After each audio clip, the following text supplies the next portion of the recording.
I think the first thing I said was, "Oh my god, if we weren't qualified to talk about the substance, then like I don't even know if we'll ever sniff if I had legs I'd kick you."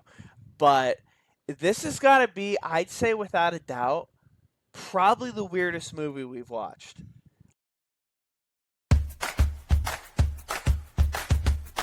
Hi, I'm Tom, and I've never seen the Titanic, but I have seen The Room at least 3 times. And I'm Sean, and I think Forrest Gump is fine. There, I said it. And this is Flicks and Flops. And welcome back to another episode of Flicks and Flops. I think Sean and I just have to preface this one by being like, we are just two straight dudes talking about a movie that we have absolutely no right to be talking about. So, like, anything we say is probably going to be totally way off the rails on this. But I think we Yeah, just kind of need to put that out there first. I would say so. I mean, independently, both of our spouses mentioned to, you know, be a bit careful with in regards to talking about this movie. And I gotta say, the first plot, we finished the movie. I watched it with Tom and his wife, and Sasha, the dog, My of course. wife. Yeah, thank you, Borat.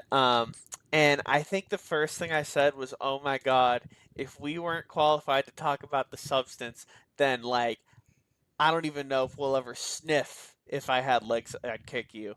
But this has got to be, I'd say without a doubt, probably the weirdest movie we've watched. Like the substance was weird too, but this for me, it was weird in like an intelligent way, if that makes sense. I Not that the substance wasn't see, it's hard because I viewed it, and the reason I thought of the substance is that in spite of this movie being less graphic, though when it was graphic it was like what the fuck, but um I kind of was like, "Huh, this is I see the metaphor we're going for here, and like some of the conventional ways you're tackling it, and then other ways it's like, whoa." I I think I gotta agree with you that this was without a doubt one of the strangest and weirdest movies we have ever seen. Even just like with outside of this podcast, I would say too. But Yeah, it was very well done though. That's what makes it different is like there's weird for being weird, and then there's weird with a meaning and purpose behind it. So I think it works for this movie because the whole idea of this movie is it's a giant metaphor for motherhood. So even the mm-hmm. title, like we talked about it, it's like, what the fuck does the title mean? If I had legs, I'd kick you. Like the movie doesn't really tell you, No. and it actually turns out that what it was is, I think they said like 9 years ago or something. The director wrote down the phrase "If I had legs, I'd kick you" as a way to be like reference this whole idea of there's something you desperately want to do, but you can't because you're constrained by something. Mm-hmm. So you're held back. It kind of reminds me of that I have no mouth but I must scream. You know what I'm Yes, it's Yeah. literally like I think it's literally almost like a simile, whatever the equivalent of like a similar phrase. Like it's that but rephrased for sure, for sure. Damn, I didn't even think about that until now. Well, I was thinking about it afterwards, and I was bothering my wife with it a lot. I was just like, I can't stop thinking about these things. She was like, I don't know how you're Oh going to no, talk about this oh one. no, actually, here's a fun story for you guys. I actually know what he's talking about because I was still here. So we finished the movie, and like at first we're all kind of like, "What in the world?" But then Tommy literally goes like, full. I can't believe I'm blanking on the reference right now. It's of course because we're on the spot. Um, but it's like the scene in that It's Always Sunny with like the mail room and the Oh, the guy Pepe piecing, Sylvia? yeah, Pepe Sylvia, the guy piecing together, Charlie piecing together all the theories. That was literally Tom just like like straight up throwing a million questions at his wife, and Shannon's a trooper because she was like, I don't know. There is no Just like Carol in HR. she's literally processing it, and and you're like going into like full Siskel and Ebert, like my dude is weighing the questions of life. Like someone get Socrates on the phone. Like we're gonna need a philosopher to like talk about this movie with this guy right now. But I love it, and I mean, I felt the same way. The ride home, I was like, dude, I literally got home because my fiance had seen it, and she was like, yeah, I told you it was, but I was like, yo, like just the way they tackled the metaphor. I mean, it's like a triple whammy, right? Like if I had to sum it up, like what the movie's about, I'd say it's like about motherhood, but it's specifically like postpartum depression, and to a degree, this like that's what the core of the movie is, postpartum depression, but also her childbirth experience was also like traumatic for the character. And so, but it's interesting because when I was actively watching it, I wasn't thinking about it that way. But I think what's super interesting is how at times that's like the overall core, like when she the hole in the ceiling. um there's a couple other allusions to it other than like, I think about halfway, two-thirds of the movie where we actually see the flashback of her um giving birth to her daughter, and that it was like a traumatic experience. But like, I mean, the whole movie on a core level is someone who is spiraling through postpartum depression to a what I can only call an ambiguous ending. But believe me, we'll get there. I mean, it's so fascinating because it almost is like a one woman show. So when we watch this, it kind of made us think of like it's really just Rose Byrne the entire time, like kind of by herself, basically, in a lot of scenes. It's Hmm. just like she'll be talking with some other people, but there's a decent amount where it's just her and then a voice off camera.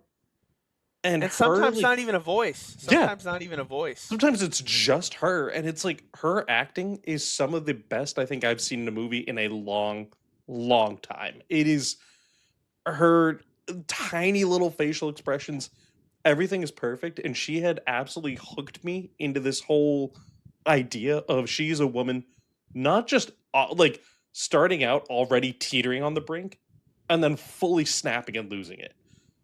And I think it's very interesting to start the movie the way they did and what time frame they did. And the extreme close up too. Like the Yeah. extreme close up to a point where at the beginning of the movie, like all we kept saying is like, are they gonna show the daughter? Are they gonna show the daughter? Which like we'll get there too. But like that's spoiler alert. You don't see the daughter for basically the entire movie, and that's like the whole. That's the main voice you're referring to. Out of the screen, the other voice you constantly hear is Christian Slater on the phone until you see him in like the last tiny bit of the movie. Um, and also Caroline's husband or boyfriend or whatever, her patient. But Oh, we'll get to Caroline. Caroline is an interesting, kind of like a weird mirror image sort of situation. But um, I digress. But yeah, no, I mean this movie, the way it opens, man, is just. I mean, it is just so interesting where it's like right off the bat, you're thrown into this where they're like, the daughter has this disease, which I really like. They don't tell you what it is. They're just like, she has some sort of like Some like bag. feeding disorder, Yeah, like. she's got some bag, some sort of tube. They don't tell you, and they don't really show you a ton of it either, which I think is kind of cool. But Hmm. they started off right off the bat of you're with Rose Byrne, and she's sitting there, and she's with the doctor and the daughter, but you don't see either of them. You just see Rose like standing there by herself, Yeah.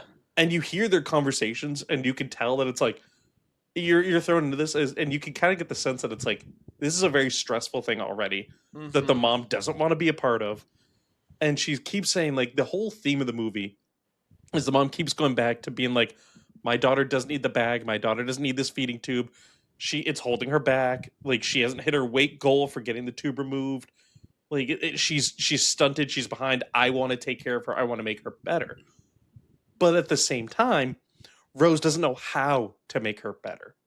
And And I it think, doesn't help her either that the fact that she can't sleep because of how loud the fucking feeding pump is, and being in the same room as it. Like it's already bad enough that they're in like a, not huge apartment, but like and the husband's like constantly gone as a ship captain, but like literally just she didn't even have a chance of she can't rest during the day, and she can't rest at night. Like, No, it's so well done. Like, I love how loud the sound of the machine is because as a stylistic choice, it works so well because I assume it's probably not that loud realistically, but it's because it's like the one of the biggest agitators of her life. So she's hearing it at like 120% volume. So it's just constantly there every night. So she doesn't, like you said, she's not sleeping. So she's getting stoned, getting high, like all the, getting drunk, all of it to put herself to sleep. And then when she wakes up, she has a full time job. She's a therapist, which you find out. which is yeah, that's ironic. And then her therapist is Conan O'Brien, which was a crazy thing to have him in this movie. He was such a good choice for like the type of therapy. Like he was Yeah, like pulling into his bag and like obviously playing a character, but like he himself, his wit, just as a comedian and as a human was just like so good as a therapist.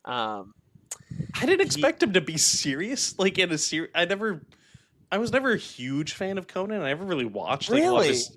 I never really liked a lot of his stand up. It was okay, and I never really watched his show or anything. the show's pretty good. The stand up I can't really speak on, but the show's pretty good, I I would mean, say. I know he had. I've seen the stuff that he has like Norm Macdonald on, and that was great.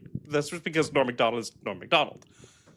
But getting back to the central point of the movie, not just derailing myself with all the old stuff that I love, it's like it's so fascinating because so I've been saying this for the longest time to people, and it's like I really think that like being a mother is a full time job in and of itself. You know, 110 million billion percent. like Yes. it's the most amazing and rewarding thing that could ever happen as someone who is not a mother. I imagine that's probably a fantastic, a great feeling. But Good there's disclaimer. challenges. Appreciate it. Yeah, like there's challenges that come with it, of course. But it is a like full time job you have to do. You're taking care of another living being that's dependent on you. Like especially at that age, that the kid is probably young in this movie, like elementary school age is what I would Yeah, say. I'm thinking like at Middle school most maybe. six. At most six. No, I don't know. See, that's another thing. Even when you finally, you know, we'll just say it now. You do get a glimpse of the daughter at the end. I'm thinking probably elementary school. Middle school seems too old. I'd say Yeah, elementary school for sure, though. but Um, it but it's hard fits to so say because well. the kid. It's hard to say though because the kid has the pediatric feeding like eating disorder, whatever it is. So. I mean, it fits so well with a lot of it too. It's like she's trying to take care of her kid. She wants to make her better, but she doesn't know how. That's beyond her capabilities. Oh yeah. Then she has the doctor telling her what to do. Then her patients are being a Then nightmare she to has her. to. Then she has to go tell the patients, but the patients are dominate the ones dominating Yeah, the sessions. Yeah. and I also so I love that like she doesn't have a moment to herself, and No. I love the way they represent that. It's like in motherhood, it's a huge challenge of people are just constantly needing you, and it's like the patients are almost like more children to her.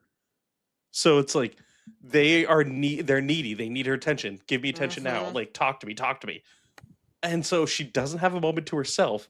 And when she finally has a few seconds, her husband's calling and just being demanding, being like, "Why haven't you done this yet? Why haven't you done it? Do it. Do this, do Well, that." he literally goes at one point, the like, and this is like kind of the breaking point of their conversations. He literally goes something like, "I wish I could sit around all day like a therapist," and Yeah. that, oh my god, that was like s- gut punch. Like, yep, It's like while Rose Byrne is going through this awful time, he's like, "Well, you don't have a."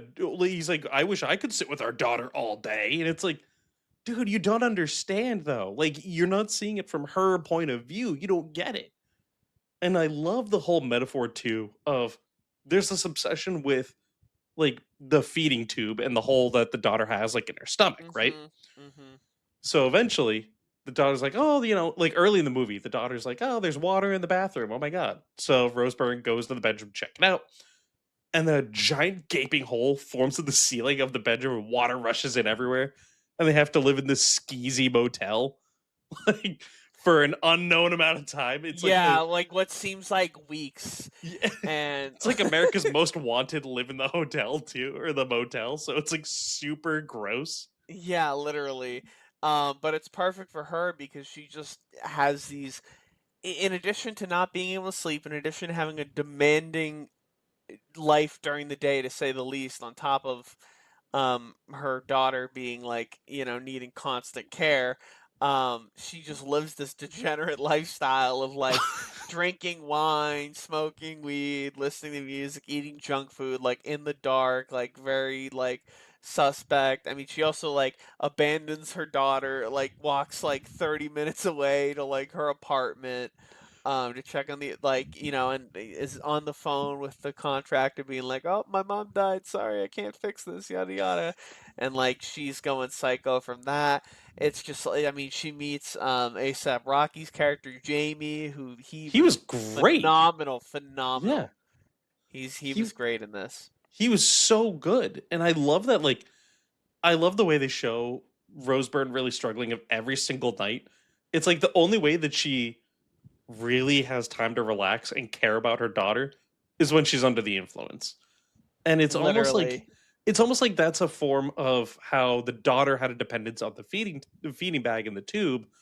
The mother had a dependence on alcohol. And even like one of the saddest lines in this movie is when so Rose is petting the daughter's hair and she's like, "Oh honey, you know I love you, I'd do anything for you."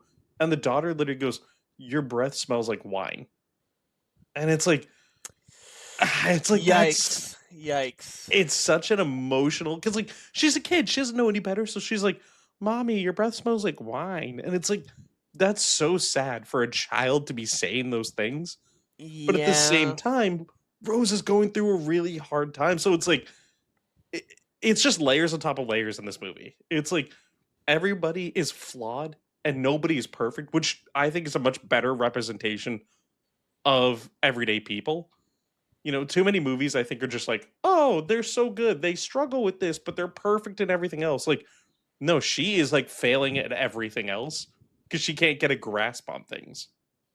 And it's like she's just trying to grab onto anything she can before she snaps. Yeah, no, like she is being pulled in so many different directions, is struggling. Like, I mean, she's set up to fail. And, she's especially set up to fail when it comes to what I consider kind of to be what I said, the mirror reverse image. Superman has Bizarro. Ultimately, they're two different people, but they're also like the inverse of each other.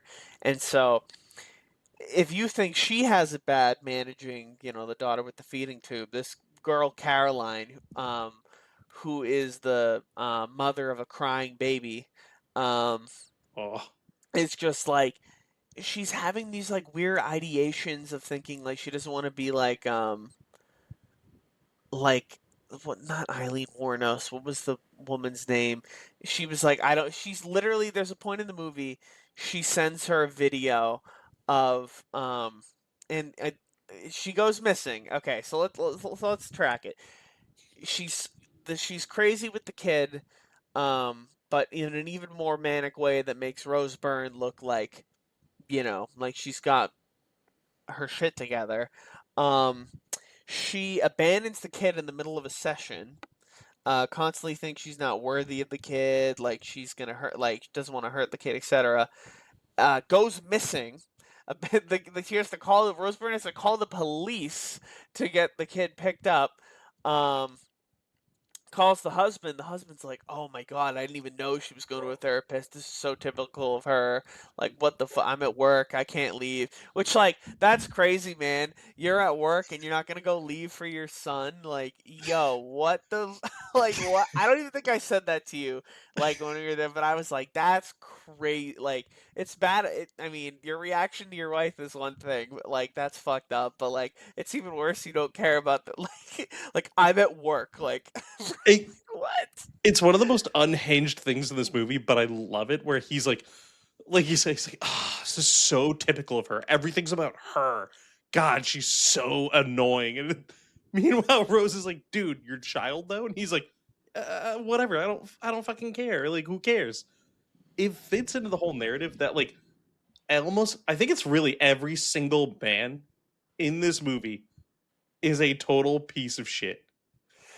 Like, Yes, like the worst. maybe Like, with the exception of of Conan O'Brien's character, maybe, but even then, he's still kind of complicit in these things until a certain point.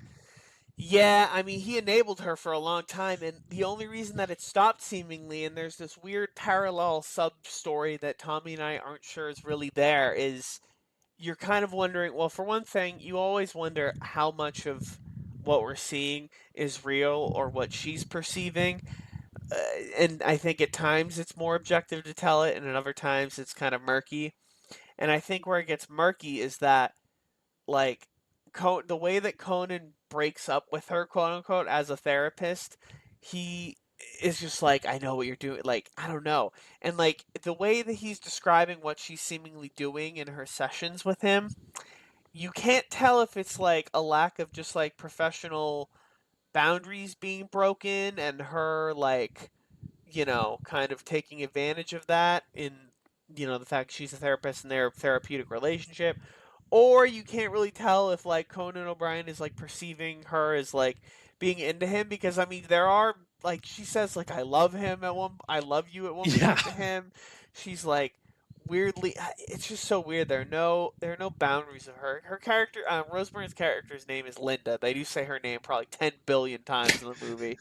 Um, and he's just like, uh, that whole storyline, I don't know. I don't know if I'm reading too far into it. I mean, regardless, there's plenty to read into that's obvious, but, like, that part is one of the parts of the movie I'm very confused on still. I think it's super easy, like you said, to read into it because it's like there's so much within this movie that you can just read into because it's all they're asking you to think about every single thing that happens. And I love the whole metaphor of like any time that Linda goes to check in on the hole, like the hole in the ceiling, it gets bigger. And there's a certain point in the movie where it's like the interior of the hole is flesh colored and looks like the inside of a throat or something. Like Yeah, like, the ugh, the design of it was phenomenal, and I love how insane. it's like everyone in her life is just like actively ruining it. Basically, where like you said, the contractor, where she'll be like, "Come on, man, fix this," and he's like, I'll be back in like 3 weeks." Like everyone's actively avoiding her. Her life is in shambles, and the only thing she can control is what she can do at night when her daughter's asleep.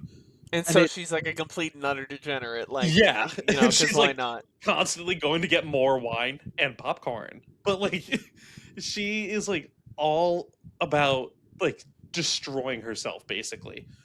And I love that you see this like this quick turn in her, right? Not even quick, it's very gradual the way it happens in the movie, but it's like you can tell that these aren't the first time things happen. She gets yelled at every single day. She gets yelled Hmm. at dropping her kid off. She gets yelled at her work.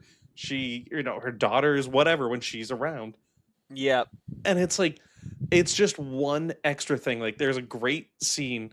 So apparently the daughter loves like guinea pigs or whatever. So the Oh mom's my like, god, this is insane. This part is insane. the mom's like, all right, Linda's like, all right, if you go into the pediatric center by yourself and I don't need to park, go in by yourself. I will get you a guinea pig. Because like every time she doesn't want to park because she has to get to her job. But if she's waiting in like the drop off lane, some guy comes over and yells at her every single time. Her life is constant stress and chaos. So finally, the daughter goes in, and then she gets the guinea pig. As they're driving back, the daughter's freaking out. She's like, "The guinea pig's trying to get out! It bit me!" And so she's And like, this "Oh guinea my, pig looks like an eldritch horror. yeah, Like the way they do it with like the CGI, because that ain't a real guinea pig. It looked scary, man. I wouldn't want to pet that thing. No, no!" And thank it's you, like man. clawing to get out. I was like, "Jesus, it's like a rat!" Like it's just like it looked terrifying. So Yeah. finally, Linda's like, "Fucking Christ!" She like puts the guinea pig up in the front seat. They get into a car accident because someone bumps them, and she flips the fuck out on the dude who bumps into them, which I love because it's a great representation of like we've all had those days, right? Where it's like everything is just a disaster, and then A like disaster. one person comes over to you and they're like, "Hey, by the way," and you just turn, you're like, "What the fuck did you just say to me?" And you start like losing. We've all had those days, and then afterwards Absolutely. you're like, "Whoa, that was really not cool of me." That was not a good day. I should not have done that. Yeah. No, And for like sure. this guy just like it's just a little bumper tap. And she comes out and she's like, my fucking daughter's not there. And she's like screaming at him. She's like, my kid could have died. And he's like, And then like as they start like arguing, the guy's like, "Oh, it's just a fender bender. Like you should be lucky. Like we're good." And then just like all of a sudden, the fucking guinea pig that was breaking out. The whole reason, like, when the guy crashes into her, the guinea pig's been trying to like escape from the from the box that they bought it in. Which, by the way, she didn't even want to buy her the guinea pig. Like, she had to like bait the daughter into like going into the building with like another mom because like she didn't oh, want to yeah. She didn't because want to like the part. well, I mean, to be in her defense, that guy was a menace, bro. Like, she can't even idle in the car. Like, what do you mean, It's dude? like Like, 5 seconds in, he's like, hello, hello, and like yelling we're in at her. 2026, man. What do you mean we can't idle in the like what? Like that was like a thing back in the day. I feel like I don't know, but just that whole thing is crazy. I kind of lost my track of thought of where I was going with this, but Oh, with the accident afterwards when the guinea pig gets out. oh yeah. Oh my god. Okay, so much stuff happens in this movie. You can't blame me for losing track. All right, a lot's going on, and I will say when before every episode, I always like to like read a summary just to like refamiliar, just to make sure I didn't miss anything. And the summary for this movie on Wikipedia is very much out of order as far as like how events happen in the movie. Yeah. Like this movie is not to call this movie like linear would be like that's from a technicality standpoint, I would say. It's I mean, very that's why I much. always have my notes here too. I write the notes down during the movie, which Yeah, no, I look no. like a total nerd, but sometimes it works because sometimes I have the right thoughts and sometimes I'm like, what the fuck did I write? And he does do it at Chunky's. I'll have you know. So if you're ever in Hughes Road, Huse Road in Manchester, come to Chunky's on a random day where we're seeing a movie, and you will see this man taking notes like We'll it's put his it up on job. socials too. It's it's true. I mean, we already have, I think. But anywho, the the fucking guinea pig gets out of the box and runs into traffic and gets killed by a car in a bloody fashion.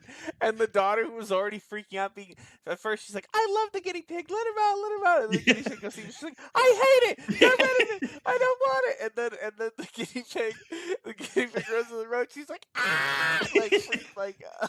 Like all those sounds, I swear to God, I'm not exaggerating. I swear that is what she said. That is I like mean, the most accurate representation that I've heard of that entire scene because that is like note for note exactly how that scene goes.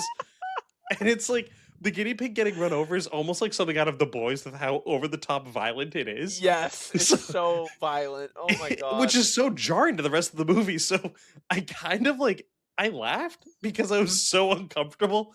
Like there was silence between the three of us, and then I went, and I just started laughing because I was like, what do we, what, like, this movie puts you in such an uncomfortable position that you like, Oh, but it's so true though that it's just like you try and do everything right.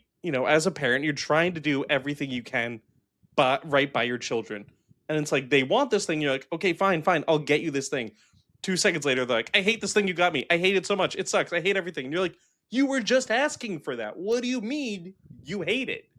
So like, well, I mean that's like typical, but like, see, that's like typical thing you deal with as a mom, right, or as a parent. I mean, not that we would know, but like, yeah, just we're just a couple of mothers. We would know. yeah, we would. Yeah, I'll leave it at that. But no, just like she, the theme of the movie. If there was like a brief, few words, she doesn't get a break. It would be like the log line in this movie. Like she never can catch a break. It's like I was saying to Tommy in the middle of it, and it's interesting because the director of this movie, Mary Bronstein, who actually she plays the doctor in the movie. Oh, that's Doctor crazy. Spring. Yeah. Yeah. Her husband is well, he was also in the movie. He was the voice of the boyfriend of Caroline, the husband or whatever, who doesn't want to go get his kid. But he's a frequent collaborator of the Safdie brothers. He like co-edited and like did other stuff for their movies. Huh. But I'm not. But here's the thing: that made so much sense to me when I figured that out because I said to you, I'm like, this reminded me of like Marty Supreme or a Safdie Brothers movie where like it's super jarring. It keeps you on your, you know, you can't think shit is gonna get more chaotic, and it just always gets more chaotic, but in like a way that like in such an unpredictable fashion that it's very fresh. Because I mean that's classic movie 101. Oh, we think bad thing won't happen. Bad thing happens. Oh crap! Like, but no, like in this, it's like, oh, bad thing happened that just shaped like my personality and just like I saw Eldritch horrors and now I'll never be the same type of like bad shit. I mean, oh my god, dude, you need to see Marty Supreme. We got to do a Marty Supreme episode. I wish you were there in theaters when I saw that for the first time. That movie, I will these two save movies, watching that for with you. I'm gonna wait. good, good. Um, but I'm very unsurprised there's a Safdie brothers connection here because this movie, while she definitely has her own style, I honestly want to see more of her movies. This is like her fourth movie ever, I think. I mean, she's been in the industry for Really? years, but like, yeah, I mean, she directed some other movie. What do you call it? Yeast. That was like some big like comedy movie. She like works really closely with Greta Gerwig, Oh, okay, who okay. She did Barbie. yeah, Yeah, yeah, and she also did like Lady Bird, Little Women, yep. etc. Yeah, no, yeah. A So lot of like I'm women not empowerment movies. well, correct, and Yeah, in my mind, it makes sense because this movie kind of, at its core is too. Like it's, yeah. I mean, it's classified as a psychological drama. I would call it a dramedy because this movie is fucking hilarious. Like, Well, the black I mean, comedy in it is unbelievably good. yeah, but but I couldn't purely call it that. I wouldn't be comfortable with that because like I said, when it's dark, it's really dark. It's pitch Yeah. black. I mean, Like, especially when Linda's patient goes off the rails, and after she abandons ugh. her baby, she's like sending her videos. She's like, "I don't want to be like this woman who killed her babies because God told her to." And it's like she shows up at her motel, which is one of the most unhinged things. And she's like, I just think that I can't go back. I can't do this." And Linda tries to convince her, like, "Hey, you need to come back. Like, you have a life, you have a family." And she just runs. She legit runs into the pitch black of night and gone. And it's like that point is the turning point in this entire movie. It was a video of Andrea Yates, by the way. I was trying Yep, to that's who remember it it. was. Andrea Yates. I saw a great documentary on I think it was on like HBO or Netflix. I think it's HBO. Yeah, the cult behind the killer.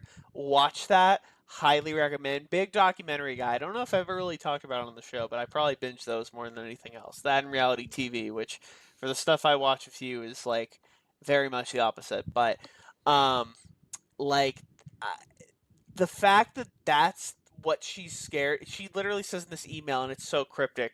It's like, I don't want to be like her. And then it plays this clip of like, Andrea Yates incoherent, like her famous interrogation footage. It's just like, ugh, so unhinged. But then that leads Linda to do this like whole crazy thing of when she's talking with the doctor, and the doctor's like, "Your daughter hasn't met the weight goal," like yada yada. I think this was such a clever way to like change the pacing of the movie, Hmm. where she's like, well, but you could just take the tube out yourself."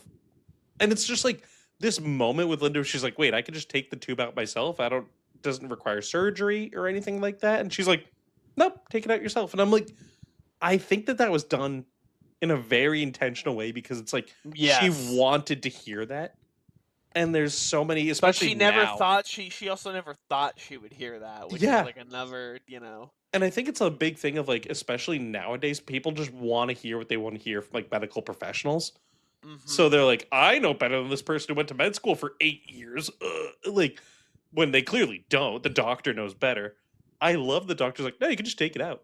Like, because it's just like she wanted to hear that. So it gives you that, like, that bit of thinking of like, did she actually say that? Or is Linda imagining that she said it's okay to just rip this tube out with no medical advice No medical whatsoever. advice at all. And this tube, my God, this thing, this thing was like all the way like to the center of the earth, man. The scene of her pulling it out is, ugh. I I think don't it know was what's more more. visceral than anything that we saw in The Substance because of just the style of this movie.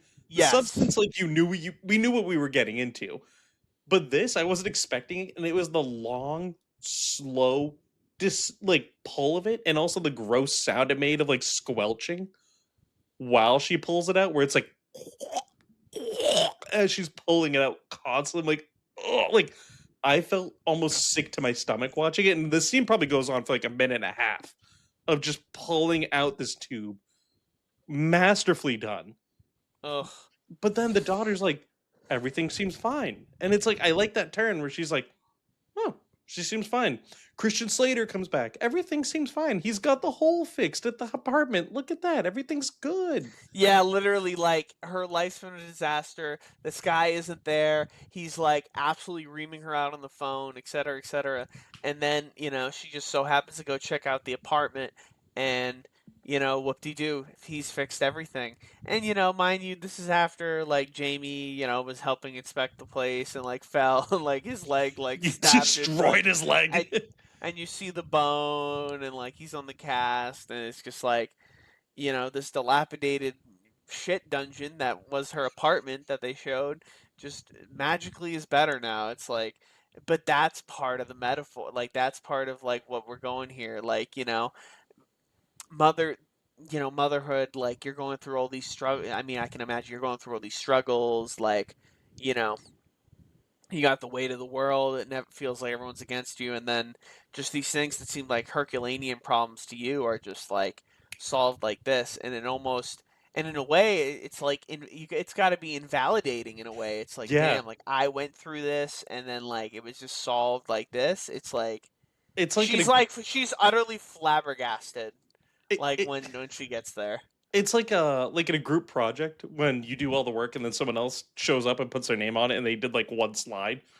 And then everyone's like, wow, all that stuff was so basic. And they're like, yep, I did everything. And it's like, motherfucker, I did so goddamn much of this. And you're just going to swoop in at the end and take all of the credit? Like, it very much seemed like that's where it was going of she's been there with the kid every fucking day. She's been taking the kid to group therapy. She's been taken to the hospital. She's been sitting in the mom therapy group, like she's been going to work, doing everything. And then constantly Christian Slater's always like, well, I heard you left group therapy today. What the fuck's up with that? Like, he's just reaming her out for things where it's like, okay, but you weren't there. You weren't involved, so you get no fucking say. And it's so great with how, like, everything seems like it's going great for her at the end. And then it's just the craziest ending I think I've seen in a movie in a long, long time. Of she runs and she goes to the fucking ocean and keeps like just trying to drown herself repeatedly, like Yeah, letting the like waves literally crash running over against the her. tide. Yeah, literally, like just keeps running back into the tide, but just keeps getting like knocked away, Like, which is also kind of a whole thing of like how life keeps like, as much as she wants to settle and just like give herself in, she keeps getting knocked back, which is just like kind of relates to the movie in the sense that like for every obstacle she thinks she'll might have a chance of overcoming, she just gets knocked back down like every time by like these other ones. And that was probably one of the most like well, that was probably the hardest scene to watch because it was just so Mm-hmm. depressing of like she's like I just want this all to end and not even that will go her way. And it's Nope, just like she can't even escape after, yeah. Caroline's come and attacked her after Christian Slater has realized like, that the tube's been ripped out and is like mortified. Like she just tries to run away from her problems and she can't. And that's where we get to kind of this ambiguous ending. So I'll let you try to take a stab at it cuz the ending's wild. I think the ending has to be it's a reference to like the start of the whole movie because I remember at the start the daughter was being like I'll be better, I promise. I'm sorry. Like she could tell the mom's upset. She's like I'll be Mhm. better. So after Linda keeps trying to like drown herself, eventually she's on the sand and she's like just absolutely soaked to the bone. Nothing's working and she just looks defeated and it pans over to the daughter and you see the daughter, and the daughter's like, "Hey, mom, are you okay?" And she turns over to her and she says, "I'll be better, I promise." And the movie just ends like with that kind of like Yeah, that literally scene. fades to black. I literally said out loud, "Fade to black," and it did. I'm like, "Oh god," damn it. But like, also like, how could you at that? I mean, how could you not end it with that at that point? But it's Which I mean, like I'm pretty sure the movie is actually starts. I don't think it's either. See, it's most likely a hard cut, but somehow I'm like remembering that it was like a fade in. I don't know if it was, but I mean, regardless, either way, it's jarring. But I think it has to be. I think it's ambiguous in the sense of they're letting you decide like, did she drown herself and now she's living in her own personal hell of like all these responsibilities, all these things happening, and she's like, "I'll get better. I have no other choice. This is the life that I signed up for. I have to do this." Or is it like almost a religious metaphor of being washed over, cleansed anew, and she's a new person now, and she's like, "Okay, I've gotten rid of all my emotions, and I'll be better.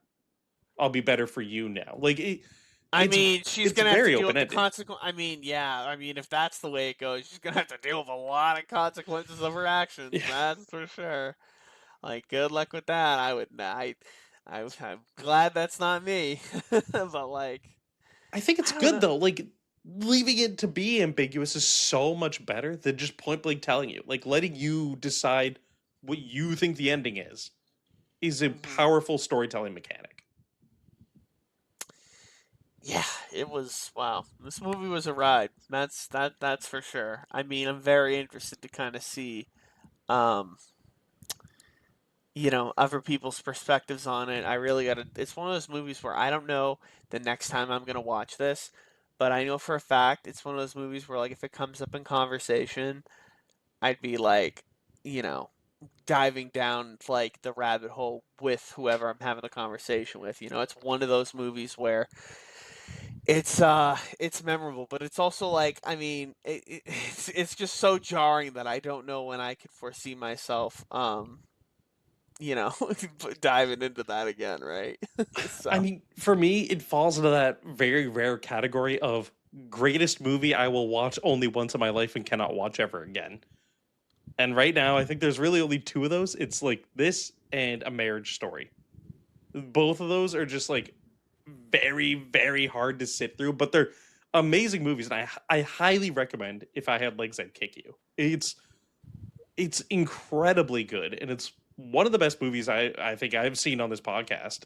Hands down.